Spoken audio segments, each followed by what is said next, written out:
Hello friends, welcome to drone academy. இன்றைக்கி இந்த live class நம்ம என்ன தகவலை பற்றி பார்க்க போகிறோம் அப்படின்னா, 8ஆம் வகுப்பு புதிய சமச்சீர் புக்கில் இயல் 3ல் உடலை ஓம்புமின் அப்படின்ற ஒரு தலைப்பில் 3வது இயல் நம்ம பார்க்க போகிறோம். ஓகேங்களா?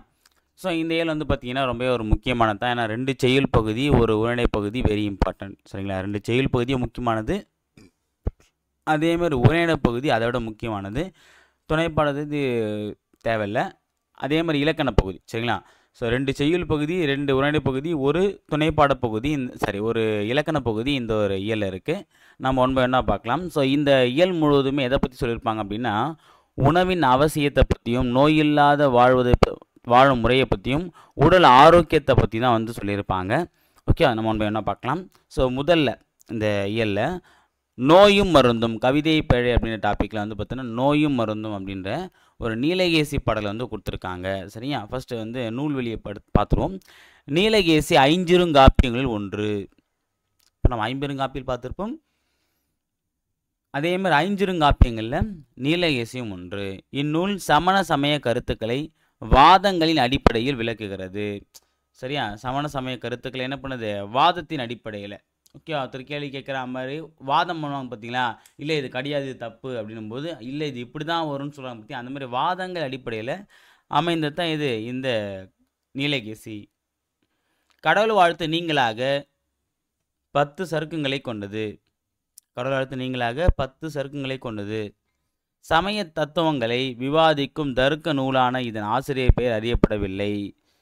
இது வந்து ஒரு தர்க்க நூல். ஓகேவா? அதான் தர்க்கனா இந்த விவாதம் செய்கிறது. ஓகேவா? இதனுடைய ஆசிரியர் பெயர் யாருன்னு தெரியல. நீலகேசி காப்பியத்தின் தருமரு உரை சருக்கத்தின் 2 பாடல்கள் இங்கே தரப்பட்டுள்ளன. சரியா? அதாவது தர்ம உரை. ஓகேவா? என்ன சொல்கிறாங்க? தர்ம உரை அப்படின்ற தர்ம உரை சருக்கம் அப்படின்ற ஒரு சருக்கத்தில் 2 பாடல் வந்து இவங்க கொடுத்துருக்காங்க. ஓகேவா? ஃபஸ்ட்டு பார்த்துலாம்.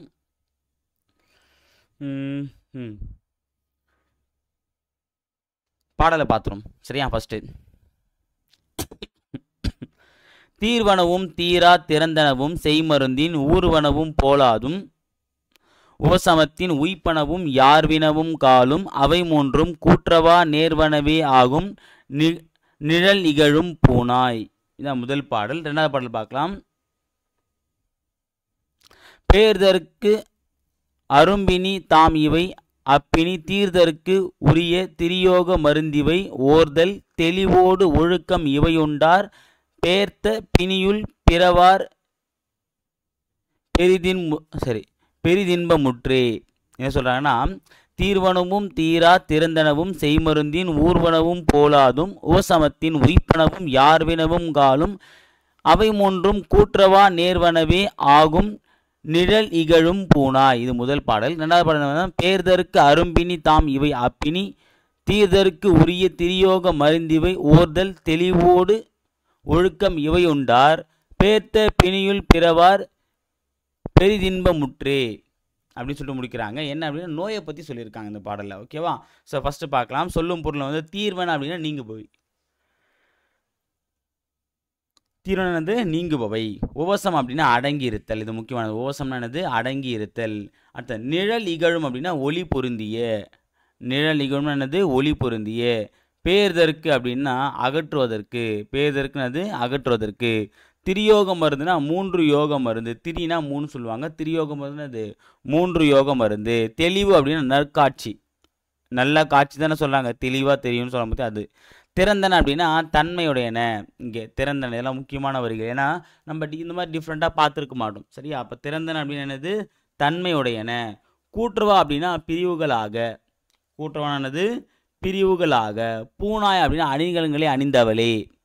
பூனாய் அப்படின்னு என்ன அர்த்தம்? அணிகலன்களை அணிந்தவளே. பிணி அப்படின்னா துன்பம். ஏன்னா பிணினா நோய். நோய் வந்தால் நமக்கு என்ன வரும்? துன்பம் தானே வரும். அதான். ஓர்தல் அப்படின்னா நல்லறிவு. பிறவார்னா பிறக்க மாட்டார். ஓர்தலானது நல்லறிவு. பிறவார்னா பிறக்க மாட்டார். ஓகேவா? சரி, ஓகே. இப்போ நம்ம பாடலின் பொருள் பார்த்துக்கலாம். ஓகே. ஒளி பொருந்திய அணிகலன்களை அணிந்த பெண்ணே, நோயின் தன்மை பற்றி யார் வினவினாலும் அது 3 வகைப்படும் என அறிவாயாக. மருந்தினால் நீங்கும் நோய்கள் ஒரு வகை, எதனாலும் தீராத தன்மையுடைய நோய்கள் மற்றொரு வகை, அடங்கி இருப்பன போல் வெளித்தோற்றத்தில் தெரிந்தாலும் முற்றிலும் தீராமல் உள்ளுக்குள் இருந்து துன்பம் தருவன இன்னொரு வகை. மொத்தம் நோய் வந்து பார்த்தோன்னா மொத்தம் 3 வகையான நோய் இருக்குது. ஒன்று என்னென்னா தீர்க்கப்படக்கூடிய நோய். இந்த நோய் வந்து நம்ம தீர்த்துடலாம்.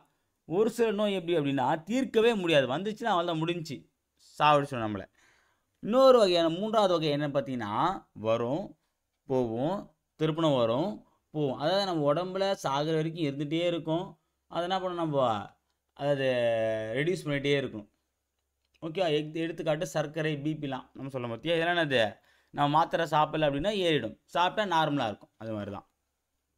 அடுத்தது அகற்றுவதற்கு அரியவை பிறவி துன்பங்கள் ஆகும். அகற்றுவதற்கு ரொம்ப அரியது எதுன்னு பார்த்தீங்கன்னா பிறவி துன்பம். பிறவியில் நமக்கு வரக்கூடிய துன்பங்கள், இவற்றை தீர்க்கும் மருந்துகள் 3. ஏன்னா பிறவிலே வரக்கூடிய துன்பம், நம்ம இப்போ வந்து நம்ம பிறந்துட்ட பிறகு நமக்கு ஏதாவது துன்பம் வருதுன்னா அது நம்ம காரணம். பிறவி துன்பத்து நம்ம காரணமே கிடையாது. ஸோ அப்போ என்ன ஆகுனா அதை நினச்சி நம்ம வருத்தப்படுவோம். அது தீர்க்கக்கூடிய மருந்துகள் 3 இருக்குது. என்ன அப்படின்னா நல்லறிவு, நற்காட்சி, நல்லொழுக்கம். நல்லறிவு, நற்காட்சி, நல்லொழுக்கம் என்பவையே அம்மருந்துகள். இவற்றை ஏற்றோர் பிறவி துன்பத்திலிருந்து நீங்கி உயரிய இன்பத்தை அடைவர். இவற்றை ஏற்றோர் பிறவி துன்பத்திலிருந்து நீங்கி உயரிய இன்பத்தை அடைவர். ஓகேவா? அந்த 3 மருந்து என்னது, திரியோக மருந்து, நல்லறிவு, நற்காட்சி, நல்லொழுக்கம். ஓகேவா? ஸோ இதோட இந்த செய்யுள் பகுதியை நம்ம முடிக்கிறோம். அடுத்து உடல் நலம் என்பது பிணி இல்லாமல் வாழ்தலாகும். நீலகேசி கூறும் நோயின் வகைகள் 3. இவை உண்டார் அப்படின்னா இவை கூட்டல் உண்டார், தாம் கூட்டலினா தாமினி, தாமினி தோற்கு பாருங்க, அவ்வளோதான். அடுத்த 2வது கவிதை பிழை, வருமுன் காப்போம். ஓகேவா? நோயற்ற வாழ்வே குறைவற்ற செல்லும் என்பது பழமொழி. நோய் வந்த பின் தீர்க்க முயல்வதை விட வருமுன் காப்பதே அறிவுடைமை ஆகும். சரியா? ஏன்னா இப்போ நமக்கு நோய் வருதுன்னா சரி வந்த பிறகு பார்த்துக்கலான்றதை விட வரத்துக்கு முன்னாடி உஷாராக இருந்தோம் அப்படின்னா வந்த பிறகு நம்ம கஷ்டப்பட தேவையில்லை. ஓகேவா? அது பெரிய ஃபால்ட்டாகவும் இருக்காது. ஓகேவா? இதில் வந்து கவிமணி தேசிக விநாயகனார் எழுதின ஒரு பாடலை கொடுத்துருக்காங்க, அதை பற்றி பார்க்கலாம். கவிமணி என போற்றப்படும் தேசிக விநாயகனார் குமரி மாவட்டம் தேரூரில் பிறந்தவர். எங்கே? குமரி மாவட்டம் தேரூரில் பிறந்தவர். 36 ஆண்டுகள், எவ்வளோ, 36 வருஷம் பாருங்க, 36 ஆண்டுகள் ஆசிரியராக பணியாற்றியவர். இவர் ஆசிய ஜோதி, மருமக்கள் வழி மான்மியம், கதர் பிறந்த கதை உள்ளிட்ட பல கவிதை நூல்களையும் உமர்கயாம் பாடல்கள் என்னும் மொழிபெயர்ப்பு நூலையும் படைத்துள்ளார். பாருங்க, இது எல்லாமே இவர் இயற்றிய கவிதை பாடல். ஆனால் உமர்கயாம் பாடல் வந்து பார்த்தீங்கன்னா மொழி மட்டும் தான் பெயர்த்திருக்காரு. ஏன்னா இது வேற ஒருத்தர் எழுதுந்து. சரியா? ஸோ ஞாபகம் வச்சுங்க, இது மட்டும் மொழிபெயர்ப்பு நூல், மீதியெல்லாம் இயற்றிய நூல். மலரும் மாலையும் என்னும் நூலிலிருந்து ஒரு பாடல் இங்கு தரப்பட்டுள்ளது. ஓகேவா? ஸோ இப்போ நம்ம பார்க்கக்கூடிய பாடல் வந்து மலரும் மாலையும் பாடலை பார்த்தலாம். இது வந்து ரொம்ப ரொம்ப முக்கியமான ஒரு பாடல். சரிங்களா? அதுவும் ஃபஸ்ட்டு 3 பேரை வந்து வெரி இம்பார்ட்டன்ட். டிஎன்பிஎஸ்சி ரொம்ப ரொம்ப முக்கியமானது. ஓகேவா? ஏன்னா சமைச்சூர் புக்லேயே அது இம்பார்ட்டன் கொடுத்துருக்காங்க அப்படிங்கும்போது அதுதான் வந்து டிஎன்பிஎஸ்சி மேக்ஸிமம் கேட்பாங்க. ஓகேவா? உடலில் உறுதி உடையவரே உலகில் இன்பம் உடையவராம், இடமும் பொருளும் நோயாளிக்கு இனிய வாழ்வு தந்திடுமோ.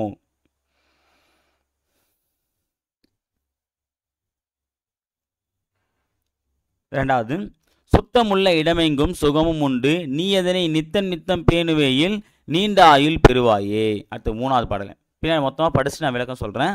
காலை மாலை உலாவி நிதம் காற்று வாங்கி வருவோரின் காலை தொட்டு கும்பிட்டு காலன் ஓடி போவானே. அடுத்தது, கோழையே நீ குடித்தாலும் குளித்த பிறகு குடியப்பா, ஏழையே நீ ஆனாலும் இரவில் நன்றாய் உறங்கப்பா. அடுத்தது, மட்டுக்குணவை உண்ணாமல் வாரி வாரி தின்பாயே, திட்டு முட்டு பட்டிடுவாய் தினமும் பாயில் விழுந்திடுவாய். அடுத்தது, தூய காற்றும் நன்னீரும் சுண்ட பசித்த பின் உணவும் நோயை ஓட்டி விடுமப்பா 100 வயது தருமப்பா. அடுத்தது, அருமை உடலின் நலமெல்லாம் அடையும் வழிகள் அறிவாயே, வருமுன் நோயை காப்பாயே, வையம் புகழ வாழ்வாயே. பாருங்க, நல்லா ரைமிங்காக இருக்குல்ல இந்த பாடல். ஓகேவா? ரொம்ப முக்கியமானது. இந்த 3 வரிகள் வந்து வெரி இம்பார்ட்டன்ட். சரிங்களா? சரி, கீழே வந்து பார்த்தீங்கன்னா நித்தம் நித்தம்னா நாள்தோறும், நித்தம் நித்தம் அப்படின்னா டெய்லின்னு அர்த்தம். ஓகேவா? மட்டுன்னா அளவு, ஒரு அளவு. மட்டுன்றது இது வரைக்கும் போதும்னு சொல்லிட்டு ஒரு பர்டிகுலர் அளவு. சுண்ட அப்படின்னா நன்கு, சுண்ட காய்ச்சி நம்ம சொல்வது நன்கு காய்ச்சின்னு அர்த்தம். வையம்னா உலகம், வையம்னா என்னது, உலகம். பேணு வையல்னா பாதுகாத்தல். ஒரே நிமிஷம் இருங்க. ஓகே, பேணு வையல்னது பாதுகாத்தல். திட்டு முட்டுனா தடுமாற்றம். திக்குமுக்கு ஆடிடுச்சு நம்ம சொல்ல பார்த்தியா, அது என்னதுன்னா திட்டுமுட்டு ஆடிடுச்சுன்னு அர்த்தம். திட்டுமுட்டுனா என்ன, தடுமாற்றம், ஒரு ஜர்க்கு, அதான் வேற ஒன்றும் இல்லை. சரி, பாடலுடைய பொருள் பார்க்கலாம். உடலில் உறுதி கொண்டவரே உலகில் மகிழ்ச்சி உடையவர் ஆவர். உடல் உறுதியற்ற நோயாளிக்கு வாழும் இடம் செல்வம் இனிய வாழ்வு தாராது. ஓகேவா, இந்த நம்ம உலகத்தில் வாழறோம் அப்படின்னா ஆரோக்கியத்தோடு வாழ்ந்தால் தான் இந்த உலகத்தில் எதையுமே நம்மளால் அனுபவிக்க முடியும், எதை பார்த்தா நம்ம சந்தோஷப்பட முடியும். சரியா, ஒருத்தரோட கோடிக்கணக்கில் சொத்து இருக்குது, ஆனால் அவர் உடம்பு ஃபுல்லாக வியாதி இருக்குன்னா வேஸ்ட்டு. அவ்வளோ சொத்தை என்ன பண்ண முடியாது, அனுபவிக்க முடியாது, அல்பாஸில் போயிடுவார். ஸோ அப்போ என்னென்ன இங்கே சொல்ல வர விஷயமே என்ன அப்படின்னா, உடலில் உறுதி உடையவன் தான் வந்து உலகில் மகிழ்ச்சி உடையவன். உடம்புல ஒன்றுமே இல்லாமல் உங்கள் பேங்க் அக்கௌண்ட்டில் கோடிக்கணக்கில் இருந்தாலும் வேஸ்ட்டு தான்றதை சொல்கிறாங்க. அப்போ உடல் ஆரோக்கியம் தான் முக்கியம், பணம் முக்கியன்றதை குறிப்பிடுறாங்க. அடுத்தது, சுத்தம் நிறைந்துள்ள எல்லா இடங்களிலும் சுகம் உண்டு. நாள்தோறும் நீங்கள் தூய்மையை போற்றி பாதுகாத்தில் நீடித்த வாழ்நாளை பெறலாம். சரி, என்ன சொல்கிறாங்க, டெய்லியுமே நம்ம வந்து இடத்த வந்து சுத்தபத்தமாக வச்சுக்கிட்டோம் அப்படின்னா அந்த இடத்துல நமக்கு சுகம் உண்டாகும். சுத்தம் இல்லைன்னா அங்கே பாதுகாப்பு இருக்காது, பாதுகாப்பு இல்லை அப்படின்னு நோய்கள் உருவாகுன்றதை குறிப்பிட்றாங்க. அடுத்தது, காலையும் மாலையும் நடைபயிற்சி மேற்கொண்டு நல்ல காற்றை சுவாசித்து வருவோரை நோய் அணுகாது. சரி, காலைல மாலை வந்து பார்த்தீங்கன்னா ஒரு வாக்கிங் போயிட்டு நல்ல காற்றை வந்து இயற்கையான வாக்கிங் போகும்போது டிராஃபிக்கில் போயிட்டு வாக்கிங் போகக்கூடாது. ஓகேவா, நல்ல மரங்கள் நிறைந்த ரொம்ப ஒரு பார்க் மாதிரி இருக்கக்கூடிய ஏரியாவில் தான் நம்ம வாக்கிங் போகணும். நல்ல காற்றை சுவாசித்தோம் அப்படின்னாலே நம்மளுடைய நோய் அணுகாது. ஓகேவா, அவர் உயிரை கவர எவனும் அணுக மாட்டான். எவன் கொண்ட பண்ண அவர்கிட்ட நெருங்கத்து பயப்படுவான். எனவே நீங்கள் கூழை குடித்தாலும் குளித்த பிறகே குளித்தல் வேண்டும். நிறைய பேர் என்னன்னா சாப்பிட்ட பிறகு குளிப்பாங்க. நானே ஒரு சில நேரங்களில் வந்து பார்த்தீங்கன்னா அவசரத்தை சாப்பிட்டு வந்து குளிப்பேன். அது வந்து ரொம்ப தவறானது. உடலில் நிறைய உபாதைகளை ஏற்படுத்தும். சரியா, அதாவது உண்பொழுது நீராடி உண்டலும் அப்படின்னு சொல்லி நம்ம ஆல்ரெடி பார்த்துருக்கோம். அப்படின்னு என்ன அப்படின்னா குளிச்சுட்டு பிறகு தான் சாப்பிடணும். அதுதான் வந்து ஒரு பர்ஃபெக்டான ஒரு ப்ராசஸ். ஓகேவா, அதே மாதிரி தான் அதை சொல்கிறாங்க. அடுத்து பாருங்கள், நீங்கள் வறுமையில் வாழ்ந்தாலும் இரவில் நன்றாய் உறங்க வேண்டும். நீ வறுமை எவ்வளோ வறுமையான ஒரு ஓகேவா, இது எனக்கே சொன்னாமல் இருக்கு, இரவில் நன்றாக உறங்குதல் வேண்டும். அடுத்தது, அளவாக உண்ணாமல் அதிகமாக உண்டால் செரிமானம் தடுமாறி நாள்தோறும் நோய்வாய்ப்பட்டு பாயில் விழுவீர்கள். சரியா, அதாவது எல்லாமே ஒரு லிமிட்டு தான். இப்போ நம்ம சாப்பாடுனா கூட பார்த்தீங்கன்னா ஒரு அரை வயிறு முக்கால் வயிறு சாப்பிட்டா ஓகே, ஃபுல்லாக வந்து பார்த்தோன்னா எந்திரிக்கவே முடியாத அளவுக்கு சாப்பிட்றது. அப்புறம் அதை ஜீரணமாகறதுக்கு ஃபேண்டா, பவன்டோ, ஸ்ப்ரைட்னு குடிக்க வேண்டியது. ஸோ அதுக்கப்புறம் என்ன ஆகும், செரிமானம் மண்டலமே வந்து தடுமாற்றம் அடைகிற அளவுக்கு சாப்பிட்றது. சரியா, ஸோ அதான் சொல்கிறாங்க, அது தப்பு. அப்படி பார்த்தோன்னே நான் நோய்வாய்ப்பட்டு பாயில் விழுந்துருவீங்க.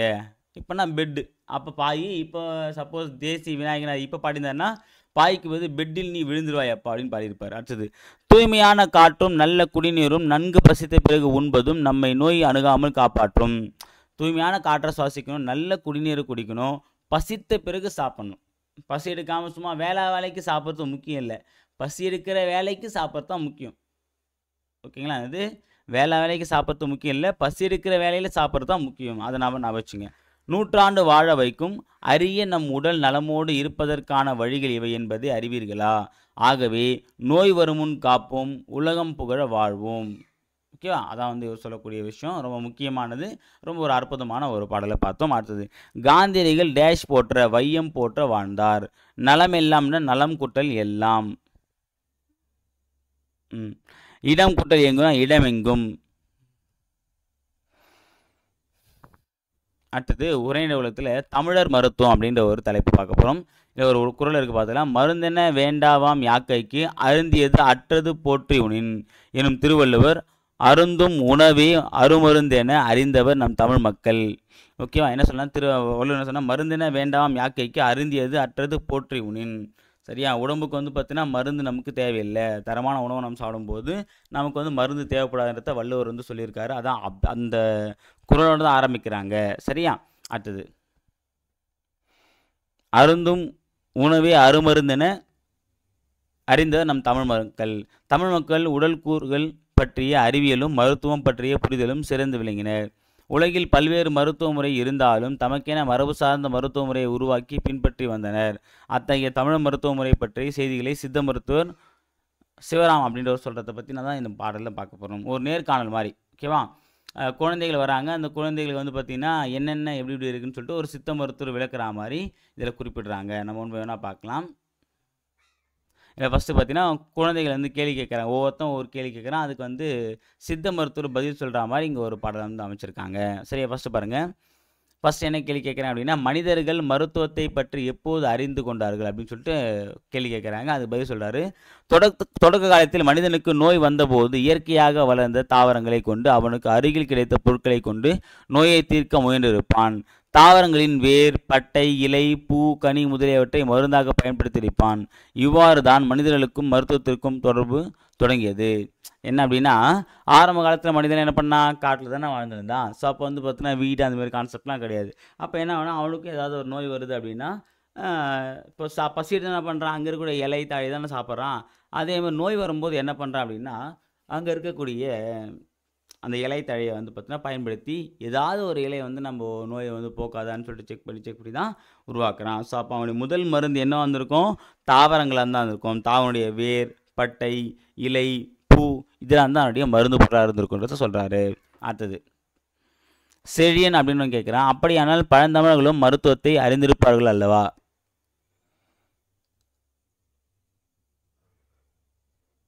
அதுக்கு பதில் சொல்ல பாருங்க.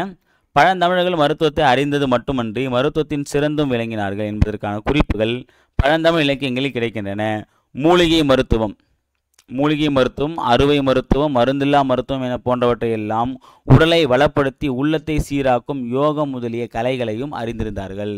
சரியா? மூலிகை மருத்துவம், அறுவை மருத்துவம், மருந்தில்லா மருத்துவம் போன்ற முறைகளை கூட பார்த்தீங்கன்னா நம்முடைய பழந்தமிழர்கள் வந்து பார்த்தீங்கன்னா அறிந்திருந்தாங்க அப்படின்னு சொல்கிறாரு.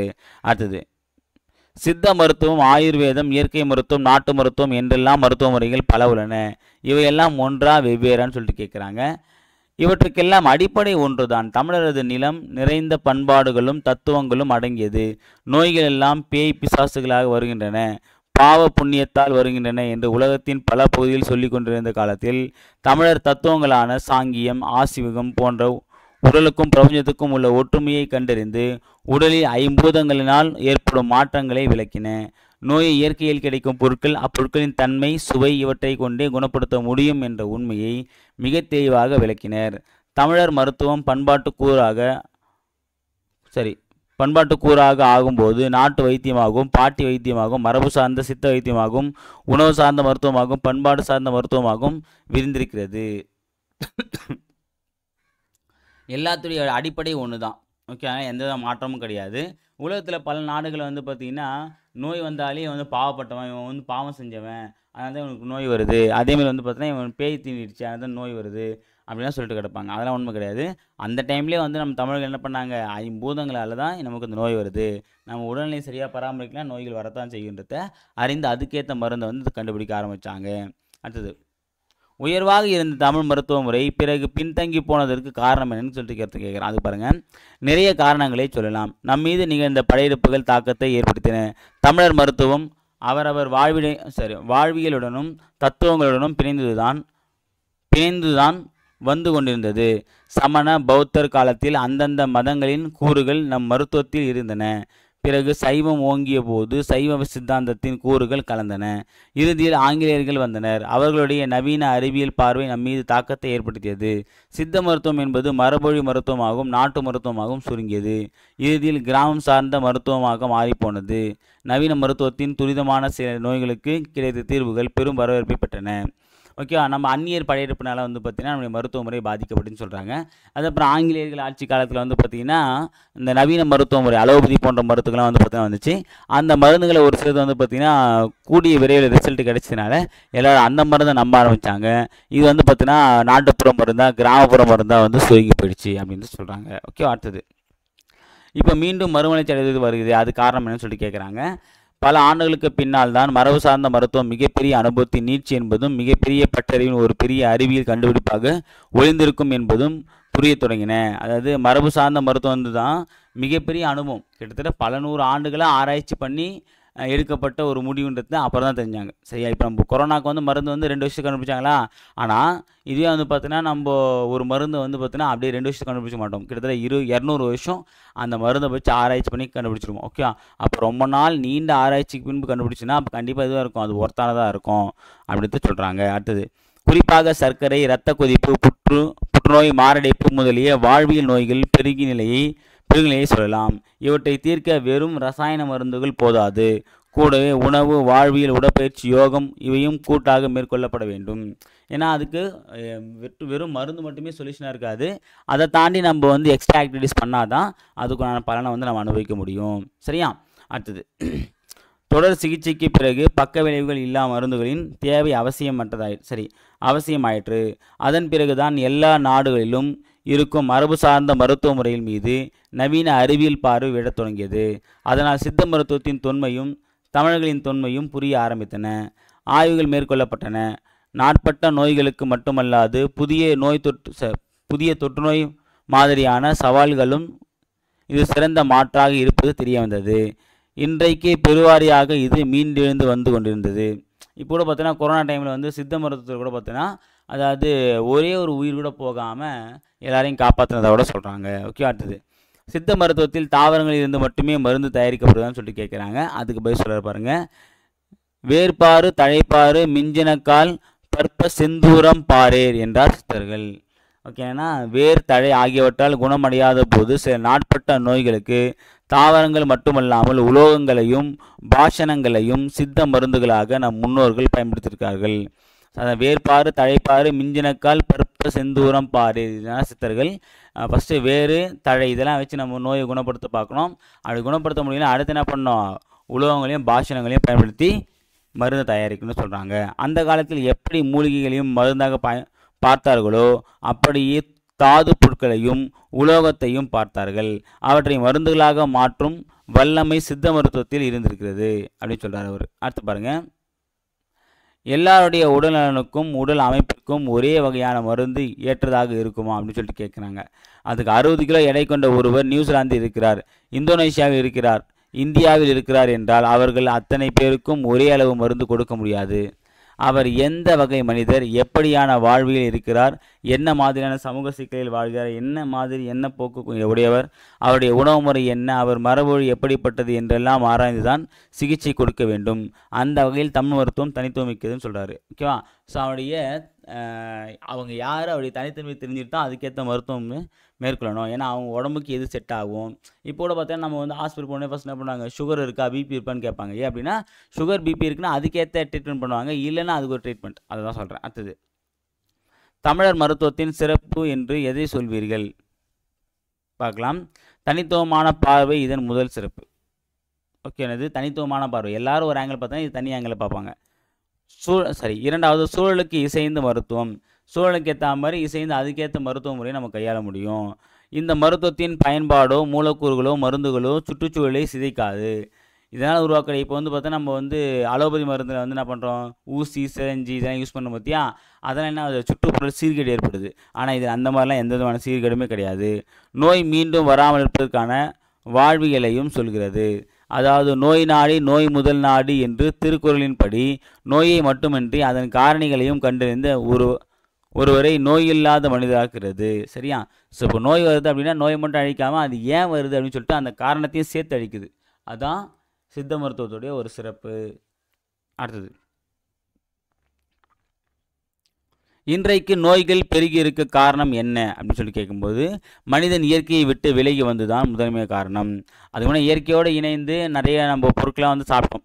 இப்போ நான் இந்த இயற்கைக்கு மாறான பொருள் தான் துண்டு கிடக்கிறோம். மாறிப்போன உணவு, மாசு நிறைந்த சுற்றுச்சூழல், மன அழுத்தம் இவை மூன்றும் குறிப்பிடத்தக்க காரணங்களாகும். சுற்றுச்சூழல் மாசு மற்றொரு காரணம். தன் உணவுக்காக வேறு எதை பற்றியும் கவலை கொள்ளாமல் நிலத்தை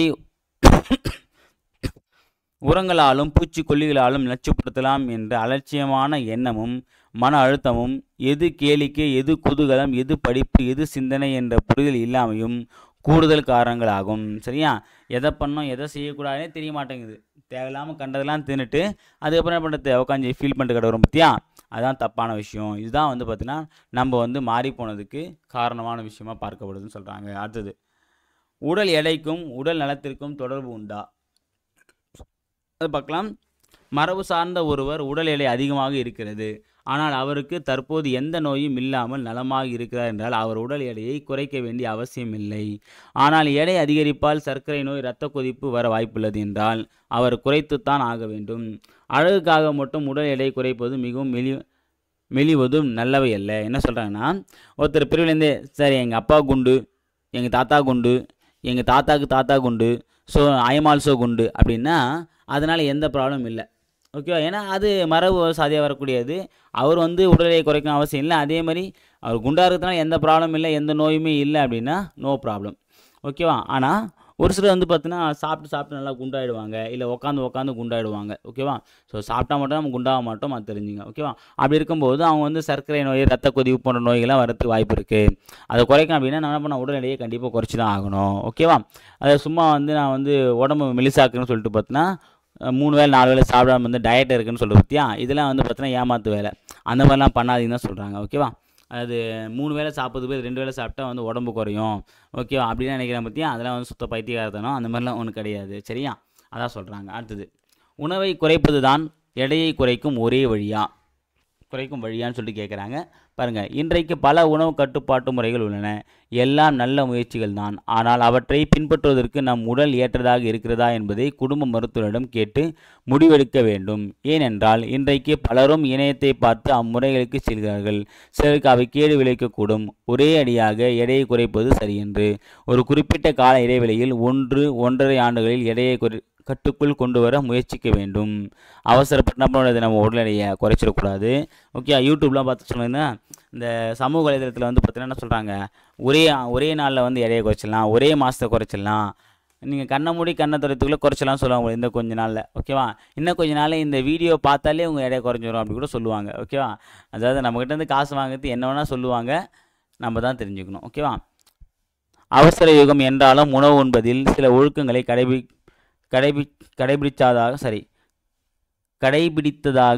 கடைபிடித்தாக வேண்டும். சரிப்பா. உணவுக்காக சமையலறையில் செலவிடும் நேரத்தை நல்வாழ்வுக்காக செலவிடும் நேரம் என நினைக்க வேண்டும். சரி, நம்ம சாப்பாட்டுக்காக சமைக்கிறோம் பற்றிய வீட்டில் அதை வந்து என்ன பண்ணணும்னா ஒரு வேலையாக பார்க்கக்கூடாது. ஓகேவா? அது ஒரு வேலை, நமக்கு துணி துவைக்கிறது, சாமான் இருக்கிறது மாதிரி வந்து பார்த்தா சமைக்கிறது ஒரு வேலையாக பார்க்காம அது வந்து நம்மளுடைய உடல் ஆரோக்கியத்திற்குண்டான ஒரு வேலை. அப்போ நம்ம என்ன பண்ண, அதை ருசித்து செய்யணுன்றதை சொல்கிறாங்க. ஓகேவா? அடுத்து பாருங்கள், நடைமுறை உள்ள மருத்துவ முறைகள் என்னென்ன இருக்குன்னா சித்த மருத்துவம், ஆயுர்வேத மருத்துவம், யுனானி மருத்துவம், அலோபதி மருத்துவம். இதான் அந்த ஆங்கில மருத்துவம் நம்ம சொல்ல பற்றி அது சித்த மருத்துவம், ஆயுர்வேத மருத்துவம், யுனானி மருத்துவம், அலோபதி. இது நாலுமே இப்போது இருக்கக்கூடிய மருத்துவ முறைகள். அடுத்து, உடல் நலத்துக்காக உடலுக்கு நாள்தோறும் என்ன செய்ய வேண்டும் அப்படின்னா தினமும் 45 நிமிடத்தில் 3 கிலோமீட்டர் நடைபயணம், 15 நிமிடம் யோகா, தியானம், மூச்சு பயிற்சி, 7 மணி நேர தூக்கம், 3 லிட்டர் தண்ணி அருந்துதல் ஆகியவை அவசியம். தினம் என்ன பண்ணோம், 3/4 மணி நேரத்தில் 3 கிலோமீட்டர். அப்போ என்னது, 1/4 மணி நேரத்துக்கு 1 கிலோமீட்டர் நடக்கணும். அடுத்தது, அப்போ என்ன பண்ண 3/4 மணி நேரம் நடந்துட்டோம் அப்படின்னா 15 மினிட்ஸ் நடைப்பயணம், 15 மினிட்ஸ் யோகா, தியானம், மூச்சு பயிற்சி, அதுக்கப்புறம் வந்து 7 மணி நேரம் தூங்கணும், 3 லிட்டர் தண்ணி அருந்தணும். ஓகேவா? இதெல்லாம் ரொம்ப முக்கியமானது. 3 கிலோமீட்டர், அப்புறம் வந்து பார்த்திங்க அப்படின்னா தியானம், யோகா, மூச்சு பயிற்சி, அப்புறம் வந்து பார்த்திங்கன்னா 3 லிட்டர் தண்ணி, இதெல்லாம் வந்து குடிக்கணும்னு சொல்கிறாங்க. ஓகேவா? அடுத்து என்ன சொல்கிறாங்க, நமது எங்கோ விளையும் ஆப்பிளை சாப்பிடுவதை விட நமது ஊரில் விளையும் கொய்யா, இலந்தை, நாவல், பப்பாளி, நெல்லி, வாழைப்பழங்கள் ஆகியவற்றை காலை உணவுக்கு முன் சாப்பிடலாம். சரியா? ஓகே, ஆப்பிள் நம்ம சாப்பிட்றது போது இதெல்லாம் சாப்பிட்டாலே போதும், அதை விட அதிக எனர்ஜியை நமக்கு தரும். அடுத்து பார்த்தீங்கன்னா பல வகை மருத்துவ முறைகள் இருக்கின்றனவே, அவை இணைந்து செயல்பட முடியுமா அப்படின்னு கேட்குறாங்க. உலகத்தில் அத்தனை மரபு சார்ந்த மருத்துவ முறைகளும் பலவும் இருக்கிறது, பலவீனம் இருக்கிறது. தொற்றுநோய் வராமல் காப்பதிலும் அவசரகால சிகிச்சையிலும் மருத்துவ ஆராய்ச்சிகளிலும் நவீன மருத்துவம் முன்னணியில் உள்ளது. மரபு சார்ந்த மருந்து வேலை செய்யும் விதத்தை புரிந்து கொள்வதற்கு நவீன அறிவியல் பயன்படுகிறது. எனவே எல்லா மருத்துவ முறைகளும் கைகோர்க்க வேண்டும். எல்லா மருத்துவம் செஞ்சாலும் ஒன்றும் பிரச்சனை இல்லை, அதில் எது நல்லது எது கெட்டதுன்றதை நம்ம ஆராய்ச்சி பண்ணி கண்டுபிடிச்சிட்டு, ஏன்னா இப்போ அந்த டெக்னாலஜிலாம் இருக்குது அப்படின்னும் போது அழகாக நம்ம வந்து பார்த்தா டெஸ்ட் பண்ணி பார்த்துட்டு கூட நம்ம ஒன்றிணைக்கலாம். அதெல்லாம் எந்த தப்பும் இல்லை.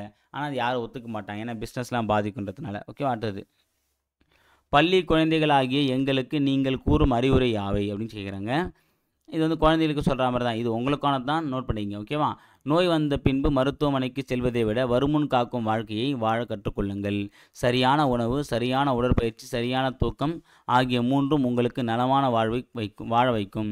விலை உயர்ந்த உணவு தான் சரியான உணவு என்று எண்ணாதீர்கள். எளிமையாக கிடைக்கக்கூடிய காய்கறிகள், கீரைகள், பழங்கள், சிறுதானியங்கள் உணவில் சேர்த்து கொள்ளுங்கள்.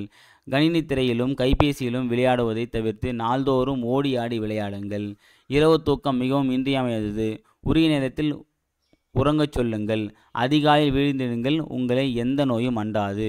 பார்த்தீங்களா, அதிகாலை அப்போ நம்ம டெஸ்ட் வைக்கிறது கரெக்ட் தான் பார்த்தீங்களா. ஸோ அப்போ நான் வந்து பார்த்தா நானும் ஒரு சித்த மருத்துவம் மாதிரி தான் செயல்பட்டுருக்கேன் எனக்கே தெரியாமல்.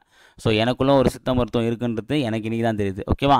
ஸோ அதனால் என்ன பண்ணுறேன், இதுக்கப்புறம் அதிகாலை எழுவது நல்ல விஷயந்தான். அடுத்தது, தொடக்க காலத்தில் மனிதர்கள் மருத்துவத்திற்கு டேஷ் பயன்படுத்தினர் அப்படின்னா தாவரங்களை தான் பயன்படுத்தினாங்க. அடுத்தது, தமிழர் மருத்துவத்தில் மருந்து என்பது என்னது, உணவு நீட்சியாக தான் உள்ளது. அடுத்தது, உடல் எடை அதிகரிப்பதால் ஏற்படும் நோய்கள் ஒன்று தான் அது இரத்த கொதிப்பு சக்கரை நோய் பார்த்தோம். அடுத்தது, சமையல் அறையில் செலவிடும் நேரம் நல்வாழ்வுக்காக செலவிடும் நேரம் சொல்கிறாங்க. ஓகேவா, அவ்வளோதான். அடுத்து பார்த்தீங்க அப்படின்னா தலைக்குள் ஓர் உலகம். சரி, அந்த தலைக்குள் ஓர் உலகன்றது வந்து ஒரு துணைப்பட பகுதி தான். இதில் வந்து பார்த்தீங்கன்னா மூளையை பற்றின விஷயம் சொல்லியிருப்பாங்க. மூளையில் வந்து எது எங்கெங்கே இருக்குது. ஓகே, நம்ம எந்தளவுக்கு புத்திசாலியாக இருக்கணும் அப்படின்னா அது எது காரணம். ஓகே, இது வந்து பார்த்தீங்கன்னா சும்மா ஒரு கிளான்ஸ் வந்து படிச்சிங்க, படிக்காமல் இருக்கக்கூடாது, படிக்கணும். ஓகேவா. இதில் வந்து தெரிந்து கொள்ள மட்டும் நான் சொல்கிறேன், ஏன்னா இது எக்ஸாம் பாயிண்ட் ஆஃப் வியூவில் சிலபஸ் இல்லாத ஒரு டாபிக். சரியா, நீங்கள் ஃப்ரீயாக இருக்க மட்டும் ஒரு கிளான்ஸ் வந்து பார்த்துங்க. ஓகேவா. ஃபஸ்ட்டு தெரிந்து கொள்ள தலையின் பகுதியில் நடைபெறும் சில தன்னிச்சையான செயல்பாடுகளான வெளிச்சத்திற்கு ஏற்றபடி கண்களை திறப்பது, தலையை திருப்பும் போது கண்களை நிலைநிறுத்துவது ஆகியவற்றை எல்லாம் மூளையே பார்த்து கொள்கிறது. ஆனால் ஏப்பம் விடுதல், இருமல், தும்மல், கொட்டாவி, வாந்தி ஆகியவற்றுக்கெல்லாம் மூளைக்கு பதிலாக முதுகெலும்பு இருந்தாலே போதுமானதுன்னு சொல்கிறாங்க. ஓகேவா. ஸோ ஒரு சிலருக்கு வந்து மூளை செயல்பாட்டு நடைபெறுது, ஒரு சிலர் வந்து முதுகெலும்பு செயல்பாட்டினால நடைபெறுகிறது. அது முதுகெலும்பின் மேற்பார்வையில் நடைபெறுதுன்னு அர்த்தம். ஓகேவா. அதுதான். அடுத்தது இன்னொரு சொல்லியிருக்காங்க, இது ரொம்ப முக்கியமானது, உங்களுக்கானது தான், பார்த்துங்க.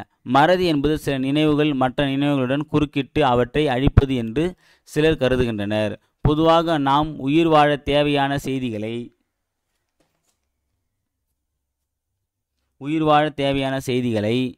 நாம் விரைவில் மறப்பதில்லை.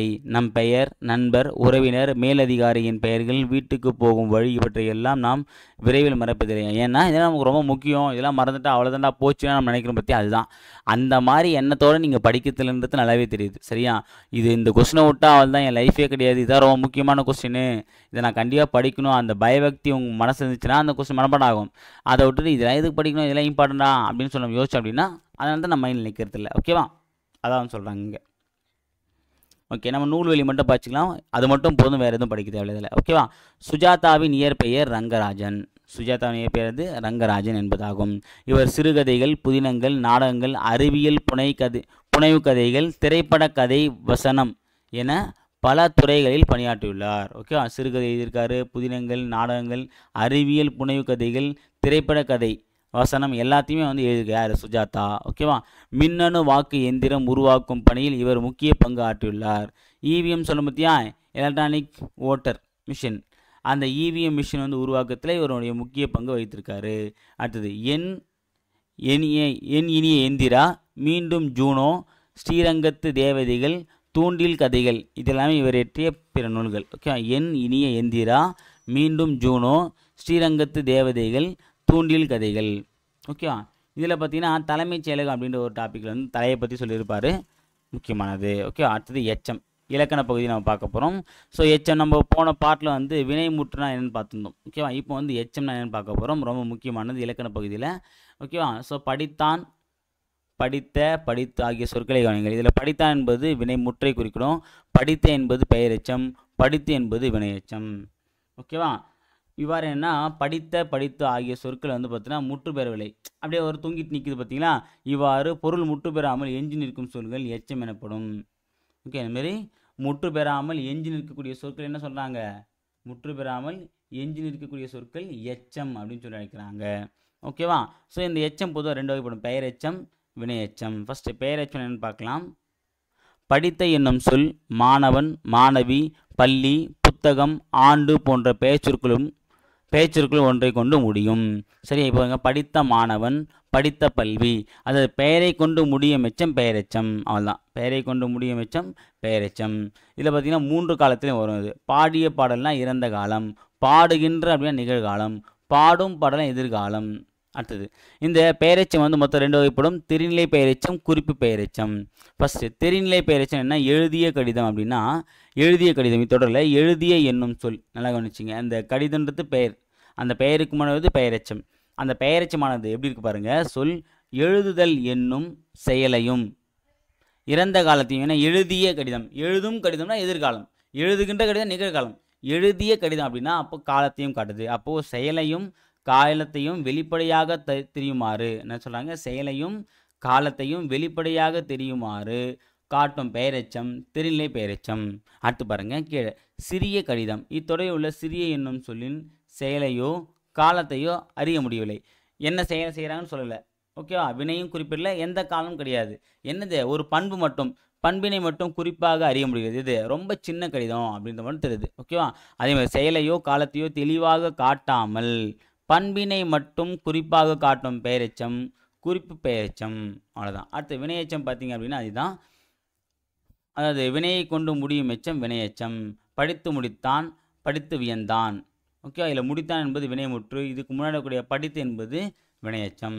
இதுவுமே தெரிநிலை வினையெச்சம் குறிப்பு வினையெச்சம் 2 பேருக்கு.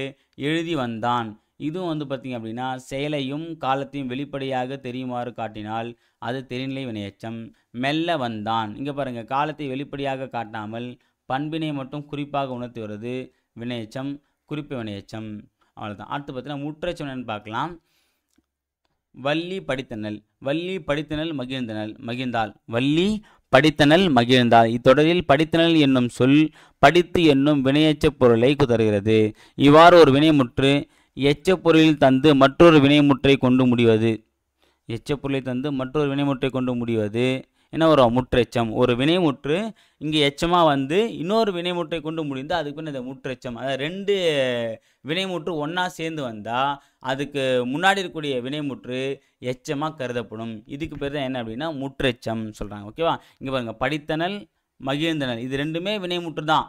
அப்போது வினைமுற்று பக்கத்தில் இன்னொரு வினைமுற்று வந்துடுச்சு அப்படின்னா இந்த பழைய வினைமுற்று என்னவா மாறிடும், வினை எச்சமாக மாறிடும். இதுக்கு பேர் தான் முற்றெச்சம், ஓகேங்களா? அவ்வளோதான். அடுத்தது முற்று பெறாமல் எஞ்சி நிற்கும் சொல் எச்சம் எனப்படும். கீழ்காணும் சொற்களின் பெயரெச்சம் படித்து விட்டான், எழுதி வந்தான், வந்து பார்த்தான், பார்த்த பையன், இதாக வரும். அடுத்தது குறிப்பு வினையெச்சம் டேஷ் வெளிப்படையாக காட்டாது, காலத்தை வெளிப்படையாக காட்டாது. அடுத்தது நடந்து அப்படின்னா என்னன்னா நடந்து விட்டான், நடந்து வந்தான் அப்படின்னா வினையெச்சம். பேசிய மாணவன் பெயரெச்சம். எடுத்தனல் உண்டான் முற்றெச்சம். ஏன்னா 2 வினைமுற்று வந்திருக்கு. பெரிய அப்படின்னா குறிப்பு பெயரெச்சம். அவ்வளோதான். இதை வச்சு நீங்கள் இங்கே சொல்லியிருக்கிறத வச்சு என்ன பண்ணுங்கன்னா இங்கே வந்து எழுதி பாருங்கள், ஓகேவா? அடுத்தது அவ்வளோதான். இல்லை ஓமை தொடர்லாம் கொடுத்துருக்காங்க பாருங்கள், இது ரொம்ப முக்கியமானது, வெரி இம்பார்ட்டன்ட், சரியா? இதை கண்டிப்பாக நீங்கள் படிச்சுக்கணும். நாம் பேச்சிலும் எழுத்திலும் கருத்துக்களை எளிதாக விளங்குவதற்காக சில தொடர்களை பயன்படுத்துவோம், அவை ஓமை தொடர்கள் என்பதாகும், ஓகேவா? ஸோ சொல்லியிருக்காங்க பாருங்கள், மடை திறந்த வெள்ளம் போல அப்படின்னா மடை திறந்த வெள்ளம் எப்படி வரும், தடையின்றி மிகுதியாக. இதான் இப்போ டிஎன்பிஎஸ்சியில் ரீசெண்டாக கேட்டாங்க, ஞாபகம் வச்சுங்க. மடை திறந்த வெள்ளம் எப்படி போவோம், தடையில்லாமல் மிகுதியாக போகும், சரியா? திருவிழாவை காண மடை திறந்த வெள்ளம் போல மக்கள் வந்தனர் அப்படின்னு சொல்கிறாங்க. அடுத்தது உள்ளங்கை நெல்லிக்கனி போலனா வெளிப்படைத்தன்மை. உள்ளங்கை நெல்லிக்கனி போனால் நம்ம வந்து நெல்லிக்கனி தேவைன்னா அது உள்ளங்கையிலே இருக்குன்னா அதுவே போதும்னு அர்த்தம், சரியா? அடுத்தது இவங்க கொடுத்துருக்காங்க அப்புறம் இதை பொறுத்துங்க, இது வெரி இம்பார்ட்டன்ட், இதை மட்டும் நீங்கள் படித்தா கூட போதும். இதுதான் வந்து டிஎன்பிஎஸ்சியில் கேட்பாங்க. காக்கை உட்கார பனம்பழம் விழுந்தது போல, காக்கை உட்கார பனம்பழம் விழுந்தது போல் அப்படின்னா தற்செயலாக நடந்த நிகழ்வு. அடுத்தது கிணறு வெட்ட பூதம் கிளம்பியது போல, எதிர்பாராத நிகழ்வு. கிணறு வெட்டினா தண்ணி தானே வரும், பூதம் வருது, அப்போ அது எதிர்பாராத நிகழ்வு தானே. அவங்க எதிர்பார்த்தது வந்து தண்ணி, ஆனால் வந்தது பூதம். அடுத்தது பசுமரத்தை ஆணி போலன்னா எளிதில் மனதில் பதிதல். பசுமரத்தாணி சின்ன வயசில் நடத்துறது பசுமரத்தாணியில் அடித்த ஆணி வந்து பார்த்தா ரொம்ப கிரிப்பாக நிற்கும், அதான் சொல்கிறாங்க. அடுத்தது விழலுக்கு இறைத்த நீர் போல் அப்படின்னா பயனற்ற செயல். அடுத்தது நெல்லிக்காய் மூட்டையை கொட்டினார் போல் அப்படின்னா ஒற்றுமையின்மை. ஏன்னா நெல்லிக்காய் மூட்டை கொட்டினா ஆட்டோமேட்டிக்காக எல்லாம் ஒன்றா செதறி போயிடும். மூட்டையில் ஏற்றி வச்சா எல்லாம் ஒன்றா இருக்கும், அது கீழே கொட்டினா எல்லாம் ஒன்றுக்கு ஒன்று செதறி ஓடிடும், அப்போ ஒற்றுமையின்மைன்னு அர்த்தம், ஓகேவா? இது வெரி இம்பார்ட்டன்ட், நோட் பண்ணி வச்சுங்க, ஓகேங்களா? அடுத்தது கடைசியாக வந்து கலைச்சொல் அறிவும், இது ரொம்ப ரொம்ப முக்கியமானது. இதில் என்ன சொல்லியிருக்கான்னு பார்க்கலாம். நோய் அப்படின்னா டிசீஸ், நோய் என்னது டிசீஸ். மூலிகைனா ஹெர்ப்ஸ், ஹெர்பல்னு நம்ம சொல்லுவோம், ஹெர்பல் ஹேர் ஆயில், அதான். சிறுதானியங்கள்னா மில்லட்ஸ். அப்புறம் பட்டய கணக்கர்னா ஆடிட்டர். பக்க விளைவுனா சைடு எஃபெக்ட். நுண்ணுயிர் முறினா ஆன்டிபயோட்டிக்ஸ், நுண்ணுயிர் முறினது ஆன்டிபயோட்டிக்ஸ். மரபணுனா ஜீன். ஒவ்வாமை அப்படின்னா அலர்ஜி, ஓகேவா? அவ்வளோதான். ஸோ இதோட வந்து பார்த்திங்கன்னா இயல் 3 அதாவது 8th புக்கு ஃபஸ்ட் டைம் வந்து நம்ம கம்ப்ளீட் பண்ணுறோம். அடுத்த ஒரு பகுதியில் வந்து பார்த்தா அடுத்த இயல், அதாவது 4வது இயலை பற்றி நம்ம சந்திக்கலாம். ஓகேங்களா? இப்போ கொடுத்த இந்த 3 டேர்ம் வந்து நல்லா படிச்சிங்க. ஸோ ஒவ்வொரு இயலை வந்து நடத்தின பிறகும் ஒரு கிளான்ஸ் பாருங்கள். அப்புறம் ஒரு 3 இயலை முடித்த பிறகு ஓவராலாக ஒரு கிளான்ஸ் வந்து நீங்கள் பாருங்கள். சரியா? ஸோ குறைந்தபட்சம் ஒரு வாரத்துக்குள்ளே வந்து நீங்கள் வந்து ஒரு 3 வாட்டி நீங்கள் பார்த்துட்டீங்க அப்படின்னா அழகாக உங்கள் மனசில் வந்து பதிஞ்சிடும். அதுக்கப்புறம் நீங்கள் எத்தனை வாட்டி படித்தாலும் உங்கள் மைண்ட் அழகாக நிற்கும். எத்தனை வாட்டி படித்தாலும் புதுசாக படித்த ஒரு ஃபீல் வராது, ஆல்ரெடி பார்த்த ஒரு ஃபீல் தான் வரும். ஸோ அப்போ சீக்கிரமாக உங்களால் ரீகால் பண்ண முடியும். சரியா? ஓகே.